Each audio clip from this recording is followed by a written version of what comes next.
सत्यनारायण व्रत कथा पहला अध्याय।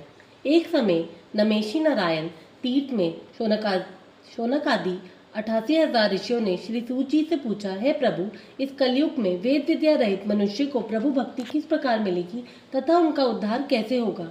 इसलिए हे मुनि श्रेष्ठ, कोई ऐसा तप कहिए जिससे थोड़े समय में पुण्य प्राप्त होवे तथा मनवांचित फल मिले। वह कथा सुनने की हमारी इच्छा है। सर्वशास्त्र ज्ञाता श्री सूत जी बोले, हे वैष्णवों, मैं पूज्य, आप सबने प्राणियों के हित की बात पूछी है। अब मैं उस श्रेष्ठ व्रत को आप लोगों से कहूँगा जिस व्रत को नारद जी ने लक्ष्मी नारायण से पूछा था और लक्ष्मीपति ने मुनि श्रेष्ठ नारद से कहा था, सो ध्यान से सुनो। एक समय योगीराज नारद जी दूसरों के हित की इच्छा से अनेक लोकों में घूमते हुए मृत्युलोक में आ पहुंचे। या अनेक योनियों में जन्मे हुए प्राय सभी मनुष्यों को अपने कर्मों के द्वारा अनेक दुखों से पीड़ित देखकर सोचा, किस यत्न के करने से ही निश्चय ही प्राणियों के दुखों का नाश हो सकेगा। ऐसा मन में सोचकर विष्णु लोक को गए। वहां श्वेत व्रण और 4 भुजाओं वाले देवों के ईश नारायण को देखकर, जिनके हाथों में शंख चक्र गदा और पद्म दे तथा वरमाला पहने हुए थे, स्तुति करने लगे, हे भगवान, आप अत्यंत शक्ति से संपन्न हैं। मन तथा वाणी भी आपको नहीं पा सकती। आपका आदि मध्य अंत नहीं है। निर्गुण स्वरूप सृष्टि के आदि भूति व भक्तों के दुखों को नष्ट करने वाले हो, आपको मेरा नमस्कार है। नारद जी से इस प्रकार की स्तुति सुनकर विष्णु भगवान बोले, हे मुनि श्रेष्ठ, आपके मन में क्या है? आपका किस काम के लिए यहाँ आगमन हुआ है? निसंकोच कहो। तब नारद मुनि बोले, मृत्युलोक में सब मनुष्य जो अनेक योनियों में पैदा हुए हैं, अपने अपने कर्मों के द्वारा अनेक प्रकारों के दुखों से दुखी हो रहे हैं। हे नाथ, मुझ पर दया रखते हो तो बतलाइए कि उन मनुष्यों को सब दुख थोड़े ही प्रयत्न से कैसे दूर हो सकते हैं। हे नारद, मनुष्य की भलाई के लिए तुमने यह बहुत अच्छी बात पूछी है। जिस काम के करने से मनुष्य मोह से छूट जाता है, वह मैं कहता हूँ, सुनो। बहुत पुण्य देने वाला स्वर्ग तथा मृत्युलोक दोनों में दुर्लभ एक उत्तम व्रत है। आज मैं प्रेमवश होकर तुमसे कहता हूँ, सत्यनारायण का यह व्रत अच्छी तरह विधि पूर्वक करके मनुष्य आयु पर्यंत यहाँ सुख भोग कर मरने पर मोक्ष को प्राप्त होता है। श्री भगवान के वचन सुनकर नारद मुनि बोले कि उस व्रत का क्या फल है, क्या विधान है, किसने यह व्रत किया और किस दिन यह व्रत करना चाहिए, विस्तार से कहिए। भगवान बोले, दुख सुख आदि को दूर करने वाला, धन धान्य को बढ़ाने वाला, सौभाग्य तथा संतान को देने वाला यह व्रत सब स्थानों पर विजयी करने वाला है। भक्ति और श्रद्धा के साथ किसी भी दिन मनुष्य श्री सत्यनारायण की शाम के समय ब्राह्मणों और बंधुओं के साथ धर्मपरायण होकर पूजा करे। भक्ति भाव से नवे केले का फल, घी, दूध और गेहूं का पूर्ण सवाया लेवे। गेहूं के अभाव में साठी का चूर्ण, शक्कर तथा गुड़ ले और सब भक्षण योग्य पदार्थ जमा करके भगवान के अर्पण कर देवे तथा बंधुओं सहित ब्राह्मणों को भोजन करावे। पश्चात सब भोजन करे। नित्य गीत आदि का आचरण कर सत्यनारायण भगवान का स्मरण करते हुए समय व्यतीत करे। इस तरह व्रत करने पर मनुष्य की इच्छा निश्चय पूरी होती है। विशेषकर कली काल में भूमि पर यही मोक्ष का सरल उपाय है। बोले सत्यनारायण भगवान की जय। आ जाओ भगवान, देर क्यों लाई है, असा भी तेरे डरते अलग जगह ही है। दूसरा अध्याय।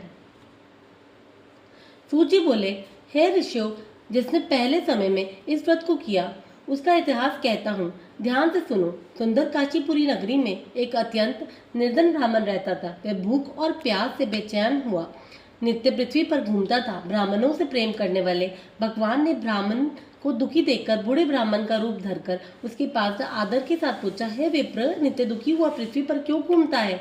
हे श्रेष्ठ ब्राह्मण, यह सब मुझसे कहो, मैं सुनना चाहता हूँ। ब्राह्मण बोला, मैं निर्धन ब्राह्मण हूँ, भिक्षा के लिए पृथ्वी पर फिरता हूँ। हे भगवान, यदि आप इसका उपाय जानते हो तो कृपा कर कहो। वृद्ध ब्राह्मण बोला कि सत्यनारायण भगवान मनवांछित फल देने वाले हैं, इसलिए हे ब्राह्मण, तू उनका पूजन कर, जिसके करने से मनुष्य सब दुखों से मुक्त होता है। ब्राह्मण को व्रत का सारा विधान बतलाकर बूढ़ा ब्राह्मण का रूप धारण करने वाले सत्यनारायण भगवान अंतर्ध्यान हो गए। जिस व्रत को वृद्ध ब्राह्मण ने बतलाया मैं उसको करूंगा, यह निश्चय कर उसे रात को नींद भी नहीं आई। वह सवेरे उठ सत्यनारायण के व्रत का निश्चय कर भिक्षा के लिए चला। उस दिन उसको भिक्षा में बहुत सा धन मिला, जिससे बंधु बांधवों के साथ उसने सत्यनारायण का व्रत किया। इसे करने से वह ब्राह्मण सब दुखों से छूटकर अनेक प्रकार की संपत्तियों से युक्त हुआ। उस समय से वह ब्राह्मण हर मास व्रत करने लगा। इस तरह सत्यनारायण भगवान के व्रत को जो करेगा वह सब पापों से छूटकर मोक्ष को प्राप्त होगा। आगे जो पृथ्वी पर सत्यनारायण का यह व्रत करेगा वह मनुष्य सब दुखों से छूट जाएगा। इस तरह नारद जी से नारायण का कहा हुआ यह व्रत मैंने तुमसे कहा। विप्रो, मैं अब और क्या कहूँ। ऋषि बोले, हे मुनीश्वर, संसार में इस ब्राह्मण से सुनकर किस किसने इस व्रत को किया, हम सब सुनना चाहते हैं, इसके लिए हमारे मन में श्रद्धा है। सूची बोले, हे मुनियों, जिस जिसने इस व्रत को किया वह सब सुनो। एक समय एक ब्राह्मण धन और ऐश्वर्य के अनुसार बंधु बांधवों के साथ व्रत करने को तैयार हुआ। उसी समय एक लकड़ी बेचने वाला बूढ़ा आदमी आया और बाहर लकड़ियों को रखकर ब्राह्मण के मकान में गया। प्यास से दुखी लखाड़ा उनको व्रत करते हुए देखकर ब्राह्मण को नमस्कार करके कहने लगा कि आप ये क्या कर रहे हैं और इसी करने से क्या फल मिलता है, कृपा कर मुझसे कहो। ब्राह्मण ने कहा, सब मनोकामनाओं को पूर्ण करने वाला ये सत्यनारायण भगवान का व्रत है, इसकी ही कृपा से मेरे यहाँ धन धान्य की वृद्धि हुई है। ब्राह्मण से इस व्रत के बारे में जानकर लखाड़ा बहुत प्रसन्न हुआ। चना में ले और प्रसाद खाने के बाद अपने घर को गया। लकड़हारे ने अपने मन में इस प्रकार का संकल्प किया कि आज ग्राम में लकड़ी बेचने से जो धन मिलेगा उसी से सत्यनारायण देव का उत्तम व्रत करूंगा। यह मन में विचार कर वह बूढ़ा आदमी लकड़ियां अपने सिर पर रखकर जिस घर में धनवान लोग रहते थे वह ऐसे सुंदर नगर में गया। उसे रोज वहां से उसे उन लकड़ियों का दाम पहले दिनों से चौगुना मिला।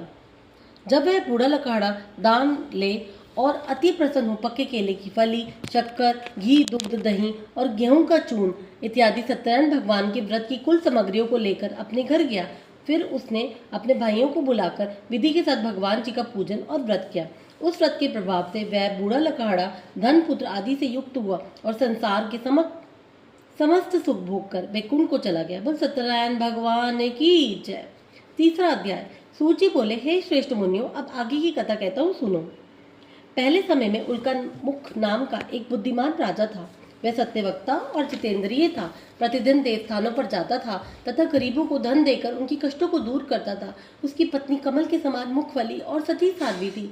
ब्रजशिला नदी के तट पर उन दोनों ने श्री सत्यनारायण का व्रत किया। उस समय में वहाँ एक साधु वैश्य आया। उसके पास व्यापार के लिए बहुत सा धन था। वह नाव को किनारे पर ठहराकर राजा के पास आ गया और राजा को व्रत करते हुए देखकर विनय के साथ पूछने लगा, है राजन, भक्ति युक्त चित्त से यह आप क्या कर रहे हैं? मेरे सुनने की इच्छा है, तो आप यह मुझसे बतलाइए। राजा बोला, है साधु, अपने बंधुओं के साथ पुत्र आदि की प्राप्ति के लिए महाशक्तिवान सत्यनारायण भगवान का व्रत व पूजन किया जा रहा है। राजा के वचन सुनकर साधु आदर से बोला, है राजन, मुझसे इसका सब विधान कहो, मैं भी आपकी कथा अनुसार इस व्रत को करूंगा। मेरे भी कोई संतान नहीं है और इससे निश्चय ही होगी। राजा से सब विधान सुनकर व्यापार से निर्वित हो वह आनंद के साथ घर गया। साधु ने अपनी पत्नी स्त्री से संतान देने वाले उस व्रत का समाचार सुनाया और कहा कि जब मेरे यहाँ संतान होगी तब मैं भी इस व्रत को करूंगा। साधु ने ऐसे वचन अपनी स्त्री लीलावती से कहे। एक दिन उसकी स्त्री लीलावती पति के साथ आनंदित हो संसारिक धर्म में प्रवृत्त होकर सत्यनारायण भगवान की कृपा से गर्भवती हो गई तथा 10वें महीने में उसके एक सुंदर कन्या का जन्म हुआ। दिनों दिन वह कन्या इस तरह से बढ़ने लगी जैसे शुक्ल पक्ष का चंद्रमा बढ़ता है। कन्या का नाम कलावती रखा गया। तब लीलावती ने मीठे शब्दों से अपने पति से कहा कि आपने जो संकल्प किया था कि भगवान का व्रत करूंगा, अब आप उसे करिए। साधु बोला, है प्रिय, इसके विवाह पर करूंगा। इस प्रकार अपनी पत्नी को आश्वासन दे वह नगर को गया। कलावती पितृगृह में वृद्धि को प्राप्त हो गई। साधु ने जब नगर में सखियों के साथ अपनी पुत्री को देखा तो तुरंत दूत बुलाकर कहा कि पुत्री के वास्ते कोई सहयोगी वर देखकर लाओ। साधु की आज्ञा पाकर दूत कंचन नगर पहुंचा और वहां बड़ी खोज और देखभाल कर लड़की के लिए एक सहयोगी वनिक पुत्र को ले आया। उस सहयोगी लड़की को देखकर साधु ने अपने बंधुओं के साथ प्रसन्नचित अपनी पुत्री का विवाह उसके साथ कर दिया, किंतु दुर्भाग्य से विवाह के समय भी उस व्रत को करना भूल गया। तब श्री भगवान क्रोधित हो गए और श्राप दिया कि तुम्हें दारुण दुख प्राप्त होगा। अपने कार्य में कुशल साधु बनिया जमाता सहित समुद्र स्थित रतनपुर नगरी में गया और वहां दोनों ससुर जमाई चंद्रकेतु राजा के उस नगर में व्यापार करने लगे। एक रोज भगवान सत्यनारायण की माया से प्रेरित होकर कोई चोर राजा का धन चुराकर भागा जा रहा था, किंतु राजा के दूतों को आता देखकर चोर ने घबराकर भागते हुए राजा के धन को वहीं चुपचाप रख दिया जहां वो ससुर जमाई ठहरे हुए थे। जब दूतों ने उस साधु वैश्य के पास राजा के धन को रखा देखा तो वह दोनों को बांधकर ले गए और प्रसन्नता से दौड़ते हुए राजा के समीप जाकर बोले, यह दो चोर पकड़कर लाए हैं, देकर आज्ञा दे। तब राजा की आज्ञा से उनको कठोर कारावास में डाल दिया गया और उनका सब धन छीन लिया गया। सत्यनारायण भगवान के श्राप द्वारा उनकी पत्नी भी घर में बहुत दुखी हुई और घर पर जो धन रखा था वह चोर चुरा कर ले गए। शारीरिक व मानसिक पीड़ा तथा भूख प्यास से अति दुखित हो अन्न की चिंता में कलावती एक ब्राह्मण के घर गई। वहां उसने सत्यनारायण भगवान का व्रत होते देखा। फिर कथा सुनी तथा प्रसाद ग्रहण कर रात को घर आई। माता ने कलावती से कहा, "है पुत्री, अब तक कहाँ रही? वह तेरे मन में क्या है?" कलावती बोली, "है माता, मैंने एक ब्राह्मण के घर में श्री सत्यनारायण भगवान का व्रत देखा है।" कन्या के वचन सुनकर लीलावती भगवान के पूजन की तैयारी करने लगी। लीलावती से परिवार और बांधवों सहित श्री सत्यनारायण भगवान का पूजन किया और वर मांगा कि मेरा पति और दामाद शीघ्र आ जावे। साथ ही प्रार्थना की कि हम सबका अपराध क्षमा करो। सत्यनारायण भगवान इस व्रत से संतुष्ट हो गए और राजा चंद्रकेतु को स्वप्न में जाकर दर्शन देकर कहा, "हे राजन, दोनों वैश्यों को प्रातः ही छोड़ दो और सब धन जो तुमने ग्रहण किया है दे दो, नहीं तो मैं तेरा धन, धान्य, पुत्र आदि सब नष्ट कर दूंगा।" राजा से ऐसे वचन कहकर भगवान अंतर्ध्यान हो गए। प्रातःकाल राजा चंद्रकेतु ने सभा में अपना स्वप्न सुनाया। फिर दोनों वणिक पुत्रों को कैद से मुक्त कर सभा में बुलाया। दोनों ने आते ही राजा को नमस्कार किया। राजा मीठे वचनों से बोला, "है महानुभावो, भावीवच ऐसा कठिन दुख प्राप्त हुआ है, अब तुम्हें कोई बहन नहीं।" ऐसा कहकर राजा ने उनको नए नए वस्त्र भूषण पहनाए तथा उनका जितना धन लिया था उसे दूना देकर आदर के सहित विदा किया। दोनों वैश्य अपने घर को चल दिए। बोले सत्यनारायण भगवान की जय। चौथा अध्याय। सूची बोले वैश्य ने मंगलाचार करके यात्रा आरंभ की और अपने नगर को चला। उसकी थोड़ी दूर निकलने पर दंडी वेशधारी सत्यनारायण भगवान ने उनसे पूछा, "साधु, तेरी नाव में क्या है?" अभिमानी बनिक हंसते हुए बोला, "है दंडी, आप क्यों पूछते हैं? क्या धन लेने की इच्छा है? मेरी नाव में तो बेल और पत्ते भरे हैं।" वैश्य का कठोर वचन सुनकर भगवान ने कहा, "तुम्हारा वचन सत्य हो।" दंडी ऐसा कहकर वहां से दूर चले गए और कुछ दूर जाकर समुद्र के किनारे बैठ गए। दंडी के जाने पर वैश्य ने नित्य क्रिया करने के बाद नाव को ऊंची ऊंची देखकर अचंभा किया और नाव में बेल पत्ते आदि देखकर मूर्छित तो जमीन पर गिर पड़ा। फिर मूर्छा खुलने पर अत्यंत शोक प्रकट किया। तब उसका दामाद बोला कि आप शोक न करें, यह दंडी का श्राप है, अतः उनकी शरण में चलना चाहिए, तभी हमारी मनोकामना पूर्ण होगी। दामाद के वचन सुन वह दंडी के पास पहुंचा और अत्यंत भक्तिभाव से नमस्कार करके बोला, "मैंने जो आपसे असत्य वचन कहे थे उसे क्षमा करो।" ऐसा कहकर महाचोकतोर हो रोने लगा। तब दंडी भगवान बोले, "है वणिक पुत्र, मेरी आज्ञा से बार बार तुम्हें दुख प्राप्त हुआ है, तू मेरी पूजा से विमुख हुआ है।" साधु बोला, "है भगवान, आपकी माया से मोह, भ्रम आदि भी आपके रूप को नहीं जानते, तब मैं अज्ञानी कैसे जान सकता हूँ? आप प्रसन्न होइए और मैं सामर्थ्य के अनुसार आपकी पूजा करूंगा, मेरी रक्षा करो और पहले के समान नौका में धन भर दो।" उसके भक्ति युक्त वचन सुनकर भगवान प्रसन्न हो उसकी इच्छा अनुसार वर देकर अंतर्ध्यान हो गए। तब उन्होंने नाव पर आकर देखा कि नाव धन से परिपूर्ण है। फिर वह भगवान सत्यनारायण का पूजन कर साथियों सहित अपने नगर को चला। अब अपने नगर के निकट पहुंचा तब दूत को घर भेजा। दूत ने साधु के घर जाकर उसकी स्त्री को नमस्कार कर कहा कि साधु अपने दामाद सहित इस नगर के समीप आ गए हैं। ऐसा वचन सुन साधु को स्त्री ने बड़े हर्ष के साथ सत्यदेव का पूजन कर पुत्री से कहा, "मैं अपने पति के दर्शन को जाती हूँ, तू कार्य पूर्ण कर शीघ्र आ।" माता के ऐसे वचन सुनकर कलावती प्रसाद छोड़कर पति के पास गई। प्रसाद की अवज्ञा के कारण सत्यदेव ने रुष्ट हो उसके पति को नाव सहित पानी में डुबो दिया। कलावती अपने पति को ना देखकर रोती हुई जमीन पर गिर पड़ी। इस तरह नौका को डूबा हुआ तथा कन्या को रोता हुआ देख साधु दुखित हो बोला, "है प्रभु, मुझसे या मेरे परिवार से जो भूल हो गई है उसे क्षमा करो।" उसके दीन वचन सुनकर सत्यदेव प्रसन्न हो गए और आकाशवाणी हुई, "है साधु, तेरी कन्या मेरा प्रसाद छोड़कर आई है, इसलिए इसका प्रति अदृश्य हुआ। यदि यह घर जाकर प्रसाद खाकर लौटे तो इसका पति अवश्य मिलेगा।" ऐसी आकाशवाणी सुनकर कलावती ने घर पहुंचकर प्रसाद खाया, फिर आकर पति के दर्शन किए। तत्पश्चात साधु ने बंधु बांधवों सहित सत्यदेव का विधि पूर्वक पूजन किया। उस दिन से वह पूर्णिमा को सत्यनारायण का व्रत वह पूजन करने लगे। फिर इस लोक को सुख भोग कर अंत में स्वर्लोक हो गए। बोले सत्यनारायण भगवान की जय। 5वां अध्याय। सूची बोले, "है ऋषियों, मैं और भी कथा कहता हूँ, सुनो।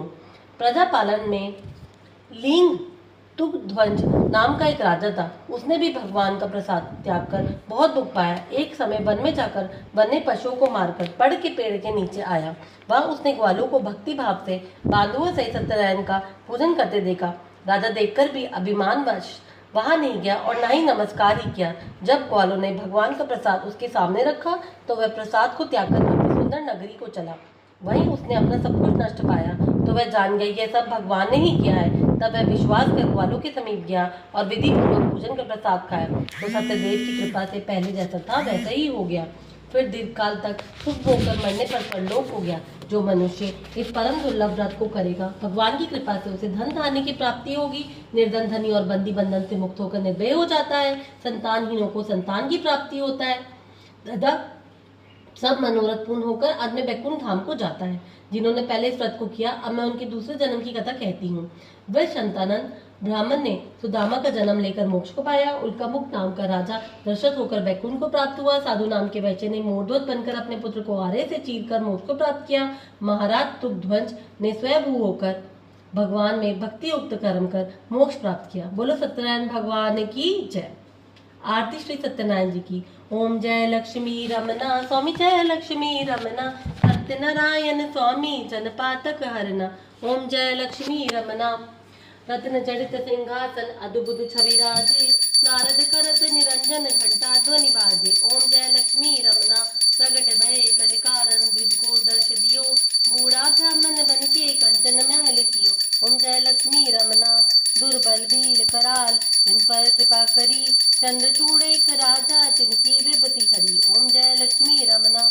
वैसे मनोरथ पायो शरदा तदीनी, तो फल भोग्यो प्रभु जी फिर स्तुति कीनी। ओम जय लक्ष्मी रमना। भक्ति भाव के कारण छिन छिन रूप धरियो, शरदा धारण कीनी तिनको काज सरियो। ओम जय लक्ष्मी रमना।